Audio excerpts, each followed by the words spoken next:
सफर शुरू हो गया, हम सफर तू हो गया।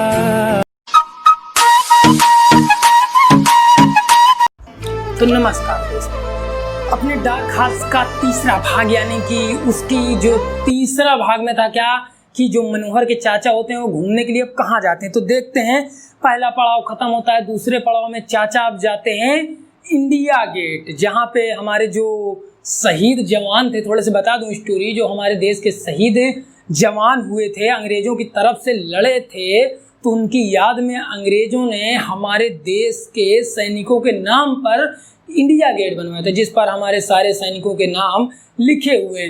चाचा ने उसकी गहराई, ऊंचाई, चौड़ाई, लंबाई, आज चीज़ उसके बारे में इतिहास पूछा, ये क्यों बना है, क्या है, सब में मनोहर बताता जाता है। चाचा एक नया सवाल दाग देते हैं कि भाई ये जो आग है, इंडिया गेट में हमेशा आग जलती रहती है, बीच में एक सैनिक वहाँ उसकी ओर बंदूक लिए यानी राइफल लिए ऐसे खड़े देखता रहता है। तो चाचा पूछते हैं कि आग काहे जलती है रे मनोहर, थोड़ा बता। तो वो कहता है चाचा इसमें पेट्रोल भर दिया जाता है, थोड़ी सी लेते हुए फिर बोलता है चाचा पेट्रोल भर दिया, हमेशा जलती रहती। कहते हैं काबे फिर मजाक उड़ा रहा है तुम। तो मनोहर कहता है नहीं चाचा, ये आग हमेशा उन सैनिकों की याद में जलाई जाती है जिसके लिए हमेशा लोग यहाँ मौजूद रहते हैं, और इस आग को कभी नहीं बुझने दिया जाता है। अब इसके बाद चाचा घूमने के लिए फिर आगे चलते हैं। तो अब यहाँ से चाचा जाते हैं कुतुब मीनार मेट्रो से होते हुए। तो रास्ते भर में मनोहर का ये थोड़ा सा डर लगा रहता है कि चाचा किसी से ये ना पूछ लें कि लोटस टेम्पल के बारे में कि है कि टूट गया।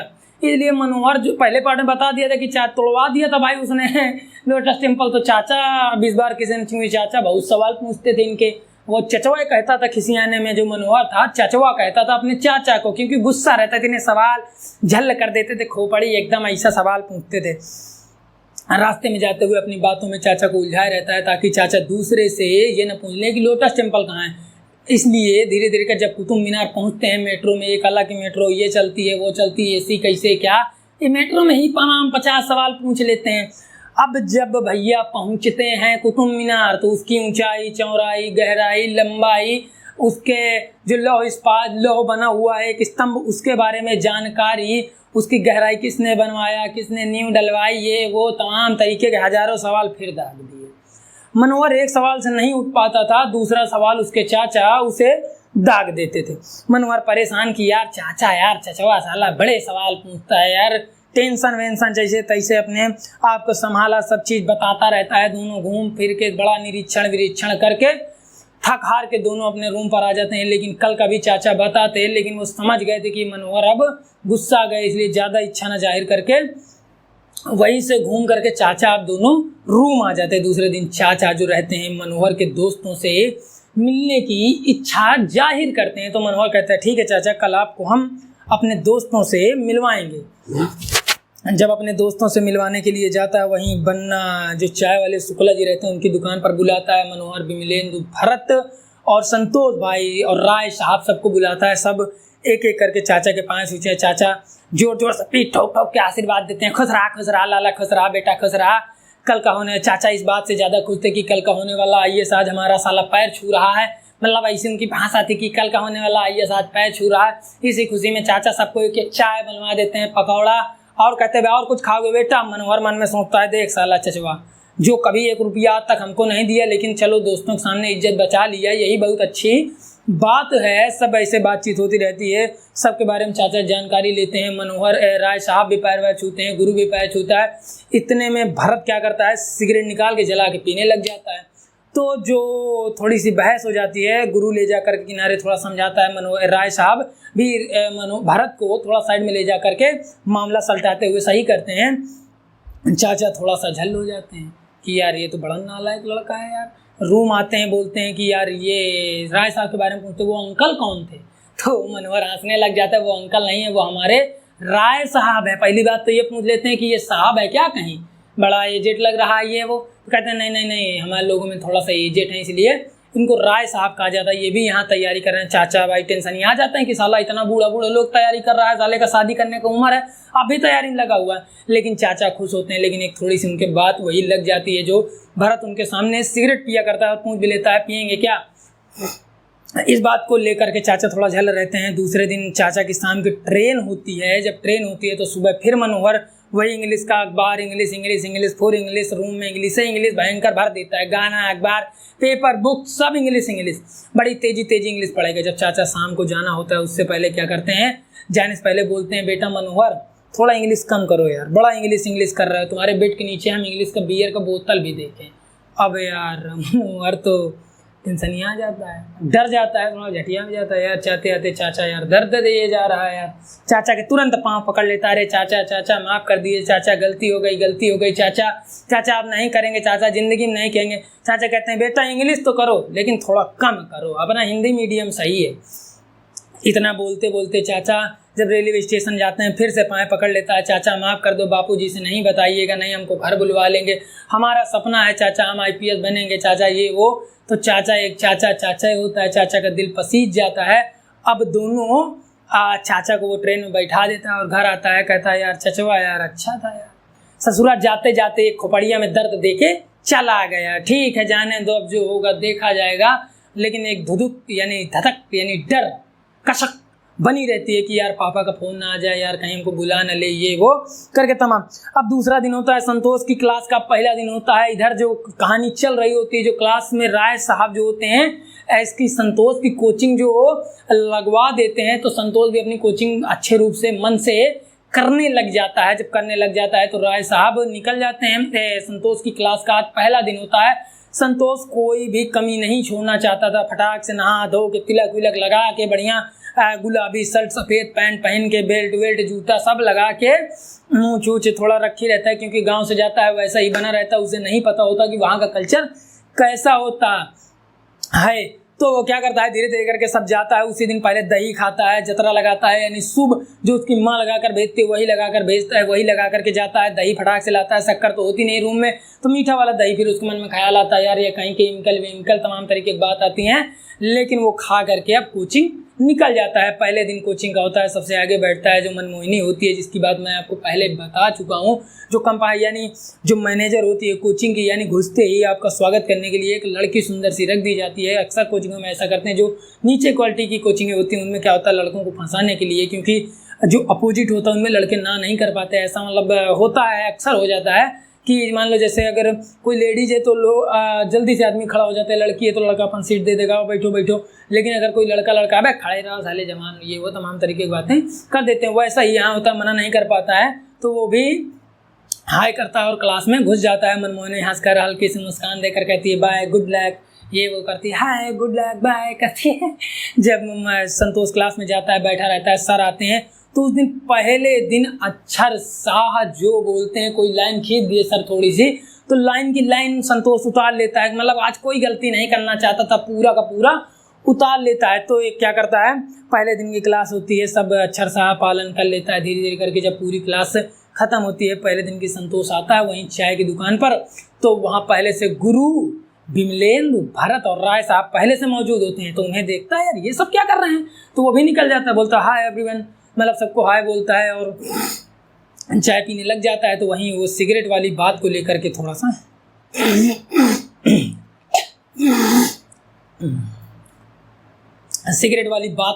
थोड़ा सा वही झाम इकट्ठा हुआ होता है कि यार ये क्या बदतमीजी है। मनोहर कहता है भरत से कि ये यार ये क्या बदतमीजी है, तुम हमारे चाचा के सामने सिगरेट निकाल के पी रहे, हमको कितना डांट सहना पड़ा, ये वो। तो जो मनोहर रहता है कहता है तुम हिंदी मीडियम वाले, मैं हिंदी मीडियम वालों से बहस नहीं करता, मुंह नहीं लगना चाहता, ये वो, मतलब इंग्लिश मीडियम झाड़ता रहता है, तुम साले डब्बू होते हो, ये वो। इतने में बहस होती है, राय साहब सब समझाते रहते हैं, लेकिन अभी जो गुरु था इसे चाय पी रहा होता है, सुनता रहता है। जब कहता है इंग्लिश मीडियम वाले डब्बू होते हैं, तो गुरु गिलास राग से रखता है, आता है सभा में कूद पड़ता है, कहता है क्या बे, क्या हिंदी मीडियम लगा कर रखा है, तू बहुत अच्छा है क्या इंग्लिश मीडियम, क्या है इंग्लिश मीडियम है, कल्चर बात करता है, तेरा बाप मातारा, तेरे बाप मम्मी जितने भी थे सब क्या कल्चर हिंदी मीडियम नहीं है, अंग्रेजी है, तू अंग्रेज से है, ब्रिटेन से है, फॉरेन से है तो यहीं का, 2-4 सब अंग्रेजी के पढ़ लिए तो क्या अंग्रेज हो गया। इतने में सब बात बहस बढ़ जाती है, नोक झोंक हो जाती है। वो कहता है दब्बू हो, मनोहर कह देता है तुम दब्बू हो, पी छुप कर सब पीते हो लेकिन सामने डरते हो, मैं नहीं डरता किसी से। तो जो गुरु रहता है वो कहता है हमारे अंदर हिम्मत है, किसी की बेइज्जती करने का नहीं, या किसी अपने माँ बाप के सामने सिगरेट पीने का नहीं, अगर कुछ गलत होता है तो उसका मुंह तोड़ जवाब देने की हिम्मत है। अगर कोई किसी के साथ गलत करता है तो हम आंदोलन कर देते हैं, ये वो तमाम तरीके, क्योंकि गुरु एक अच्छा वक्ता होता है, वो कई पार्टियों के साथ पहले रह ही चुका होता है, अच्छा बातचीत होती है, सब होती है। तो यहीं पर जो भरत रहता है वो एक बात बोल देता है कि इसी वजह से तुम्हारा हिंदी मीडियम की वजह से तुम्हारा IAS का एग्ज़ाम क्लियर नहीं हो पाया, तुम्हारा इंटरव्यू। थोड़ा सा आंखें नम हो जाती हैं, बहस यहीं पर समाप्त हो जाती है, सबकी आंखें नम हो जाती हैं। लेकिन जो भरत रहता है, अपने आप को इंग्लिश मीडियम कहता है, कट्टर आंखों से यानी पत्थर बना देखता रहता है सबको, सब रोते हैं, नम होते हैं। इतने मनोहर कहता है भाई गुरु भाई थोड़ा सा वाला बात बोल दीजिए। तो बोलते हैं अंग्रेजी है व्यापार की भाषा, गुरु भाई बोलते हैं अंग्रेजी है व्यापार की भाषा, उर्दू है प्यार की भाषा, हिंदी है व्यवहार की भाषा।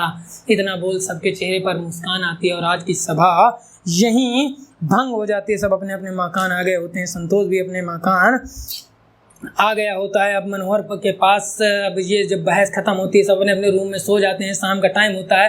तो जो संतोष रहता है मनोहर भाई के पास फ़ोन करता है, कहता है मनोहर भाई वो जो आप उस दिन जब हम पहले दिन आपके पास आए थे, आप बाल निकाल रहे थे मुँह छूट का, वो कौन सी दवाई हमको थोड़ा बता दीजिए।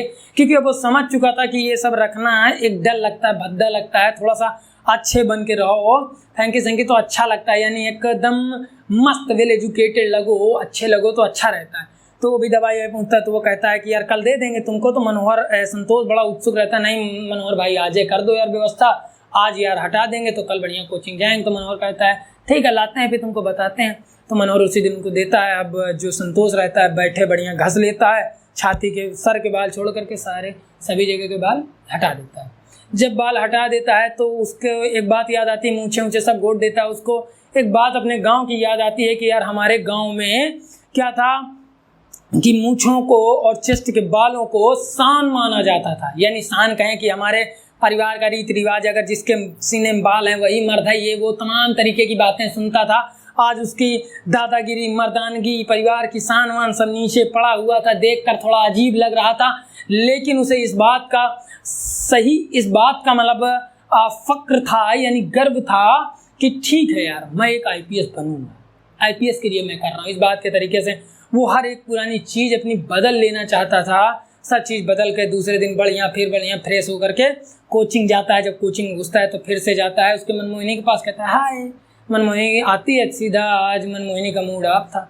घुसते ही संतोष को खूब सुनाती है, पागल है क्या, क्यों आपने रात को 2 बजे मैसेज क्यों किया था मेरे पास, और जब मैसेज किया तो उसमें कट्टी करके मैसेज किया, 2 बजे जाओ नहीं बोलेंगे कट्टी, और 2 बजे फ़ोन क्यों किया था हमारे पास। तमाम तरीके सुनाते हैं। अरे पागल, हमें तो यहाँ पर बैठना पड़ता है, सबसे हंसकर बात करना पड़ता है, तुम्हारे जैसे 50 लोग होते हैं जिनसे हमें अच्छे से बात करना पड़ता है। मेरी ड्यूटी है, मेरी नौकरी, अगर हम बात नहीं करेंगे तो लोग आएंगे कैसे, और हमें ये सोशोलॉजी वगैरह सब्जेक्ट दिलवाने का अलग से पैसा मिलता है, सो हमने भी दिलवा दिया। और अपनी औकात में रहना, हमसे तमीज़ से बात करना, ये वो तमाम तरीके से टेलर पिला देती है उसको संतोष मुड़ी इसे नीचे करे, सॉरी अब नहीं करेंगे, गलती हो गई, ये वो तमाम तरीके से बोलता है और निकल जाता है। उस दिन कोचिंग नहीं करता है। उस दिन जब कोचिंग नहीं करता, बाहर जा करके समोसे व चाय वाय कुछ पिया करता है, तो पीछे से दूसरे दिन की ये बात होती है, बकलूल करके पीछे से एक लड़की आती है। जब पीछे से लड़की आती है तो कहती हाय। जब कहती नाम क्या है तुम्हारा, तो कहता है संतोष। 2 बार नहीं, एक ही बार संतोष है हमारा नाम। वो लड़की कहती है अरे समझ गया, हमको सुनाई देता है, हम बहरे थोड़ी ना है, एक बार में समझ आता है जी, संतोष बोल रहे हो, संतोष नाम है, हम समझ गए। तो दूसरे दिन की बात होती है, जब ये सब हो जाता है तो क्या कहता है, वो पीछे से देखते हैं, बोलती है बकलूल कहीं के लड़कियाँ, मतलब मजाक ही रहती हैं, बकलूल कहती हैं। और संतोष दोनों जूस पीते हैं, नाम पूछता है तो एक का नाम विदिशा, एक का नाम पायल होता है। दोनों संतोष के बगल में आकर बैठ जाती हैं। अब दोनों बात करती हैं, कहते हैं ये वही है क्या जो मनमोहिनी से नंबर मांग रहा था, इसको वही है सैंकी जिसके बारे में तुम बता रहे थे। कहते हैं हाँ। दोनों खूब मजे लेते हैं संतोष नर्वस होकर वहीं देखता रहता है। दोनों फुल मजे लेते हैं। संतोष भी यार कि यार ये हमसे इतना बात क्यों कर रही हैं, नई लड़कियाँ ये वो, लेकिन संतोष समझ नहीं पाता। देखिए खूब मज़ा लेती हैं संतोष का, और दोनों बाय करके निकल जाती हैं, बाय सेंटी करके चली जाती हैं। अब थोड़ा सा इनके बारे में, लड़कियों के बारे में, विदिशा और पायल दोनों कभी साथ नहीं रहती हैं, लेकिन यहीं दिल्ली में मिली थी हॉस्टल में और साथ रहने लगी थी। दोनों लोगों की विचारधाराएं अलग थी। विदिशा स्वतंत्र थी लेकिन मर्यादाओं के साथ जीना चाहती, यानी अपने रीति रिवाजों समाज के हिसाब से जीना चाहती थी।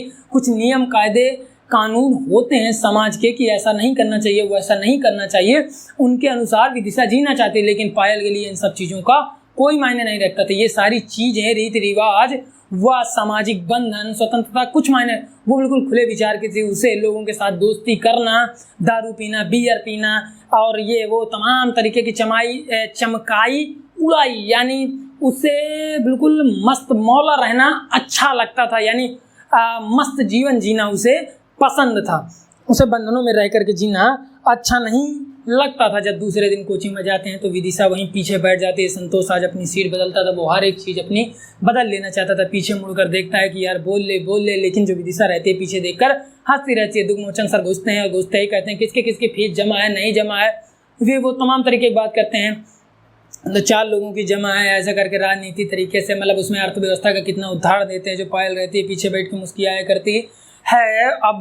अब क्लासेस तो टाइम से चलती नहीं यार। संतोष परेशान कि यार इतना ज़्यादा पैसा है यार, एक बार लगा दिया गया, बार बार से पैसा कहाँ से आएगा यार। तमाम तरीके के उसके मन में ख्यालात आते हैं तमाम तरीके से, लेकिन वो अब थोड़ा थोड़ा भूलने लगा था, हर चीज़ को भूल जाना चाहता था धीरे धीरे करके। जब दुग्मोचन सर आते हैं 30 तरीके, दुग्मोचन के सर कहते हैं कि मैं भी IAS की तैयारी करता था यहाँ पर, लेकिन मेरा जिस दिन इंटरव्यू था तो मेरी तबीयत ख़राब हो गई थी। अच्छा खाना ना खाने की वजह, जिस वजह से मैं IAS नहीं बन पाया। सो मैंने एक होटल खोल रखी है, एक टिफिन रखा है जिसका नाम है अच्छा भोजन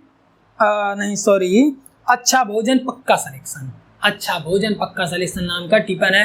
यानी अगर अच्छा भोजन आप खाएंगे तो आपके विचार अच्छे होंगे, आपकी तबीयत सही होगी। इसलिए बच्चों के लिए मैंने अपना जीवन लगा दिया। 30 तरीके की एक बुक लिखी है जिसमें 30 तरीके बताए गए हैं IAS बनने के। तो ये सब बातें बताते हैं और संतोष सोचता है यार अच्छा फंस गए यार यहाँ कोचिंग में। क्या होता है कि नए नए में लड़के बाहर जाकर फंस जाते हैं, फिर बाद में उन्हें अफसोस होता है कि यार फालतू पैसे लग गए। जैसे आप या हम बाहर जाते हैं, कोई नया नया, अब राय साहब भैया वैसे फोकट के आदमी, बड़ी बड़ी हाँकने वाले और खुद वही करने वाले, तो फंसा देते हैं, थोड़ा सा फंस जाता है। लेकिन उसे इस बात का धन्यवाद देता है कि चलो कोचिंग तो लगवा दिया।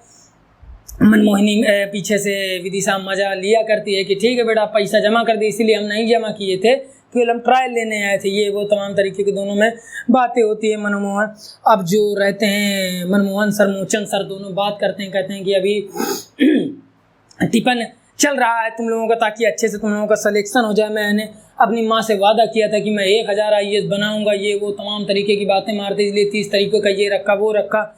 मेरी माँ चली गई, मैं IPS नहीं हो पाया, ये वो करके दुग्मोचन सर का चेहरों में, आँखों में यानी आंसू आ जाते हैं, आंखें नम हो जाती हैं, भीग जाती हैं।